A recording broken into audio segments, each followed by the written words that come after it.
Hi there! Welcome to another episode of the Okanagan Gardener and Forager channel. Have you ever gotten a cut or a burn or a bug bite or anything like that? Well, I have. And I've got good news for you. There are plants that can help you with that. So this is a list of my top 6 plants that you can use for a spit poultice. And I will put them in my order that I think they should be ranked in, but that's not official or anything like that. Anyway, here are my top 6. Now, what is a spit poultice? A spit poultice is when you take some part of plant material, chew it up, mixing it with your spit, and then take that plant material and put it on the affected area. Number 6. Lambsquarters. Scientific name, Chenopodium album. I also like to call it wild spinach. Look for leaves that are lance-shaped. The leaves are highly variable lance-shaped like these, or also they can be shaped like these ones, sort of like a diamond shape or a goosefoot, or I like to think that they're kind of arrowhead shaped. Also, look for on the leaves are covered with these mealy particles, and you can see them on the bottom, sort of like grainy. If you rub them, they can come off. They kind of come off. Use the leaves to make a spit poultice, which can be used for wounds, burns, sunburns, insect bites and stings, rheumatic pain, and swollen feet. Number 5.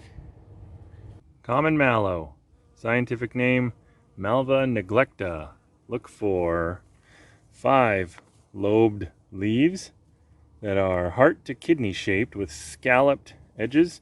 And the scalloped edges is like, see how that's kind of wavy pattern on the edges there? That's what I think of it as.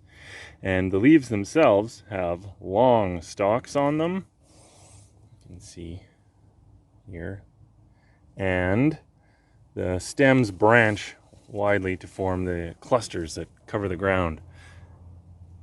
And there are flowers that are white to pinkish or purple flowers, and then they develop into fruits that look like these things here. They look like cheese wheels, and they're called cheeses, and that's where it gets its other name, cheeseweed. Anyways, the leaves can be used for spit poultice, which can be used for bug bites, burns, stings, and other skin inflammation. Number 4. Fireweed. Scientific name, Camerian angustifolium. Look for long, straight, unbranched stem. And look for lance-shaped leaves that are 4 to 8 inches long with this white mid-vein and pink flowers that are usually very showy. But this is pretty late in the season, so there aren't many of them left. Or look for the now white fluffy seeds. And fireweed can be used, the leaves used to make a spit poultice for burns, rashes, cuts, skin inflammation, bug bites, and mouth ulcers. Number 3. Goldenrod. What I'm showing you here is Western Canada goldenrod, which to the naked eye appears the same or is indistinguishable from Canada goldenrod. And to identify it, look for a single unbranched stem that's 1 to 5 feet long. Look for the leaves, which are lance-shaped sawtoothed edges with 3 prominent veins. I think are more visible from the bottom side.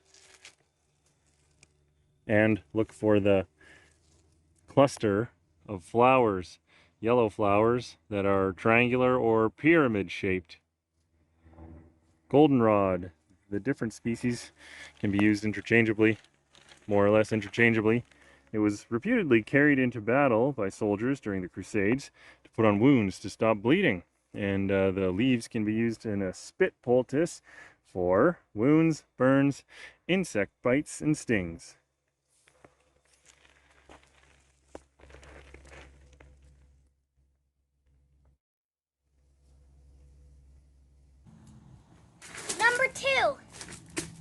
Yarrow, Achillea millefolium. This was a tough call by me to not rank this one number 1, but the next one is an even better candidate, I guess, in my opinion.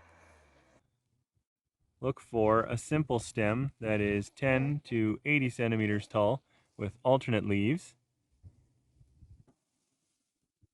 Also look for leaves that are highly pinnately divided. So it's very fern-like with all those tiny little segments.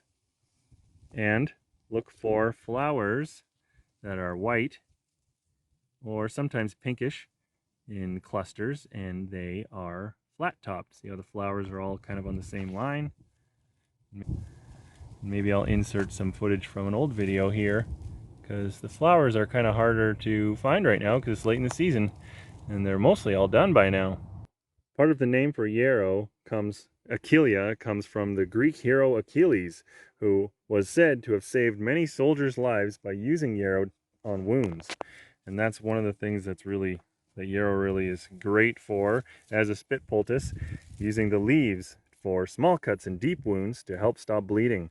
Also for insect bites and stings, burns, boils, open sores, pimples, earaches, sore eyes, and aching backs and legs. Number 1.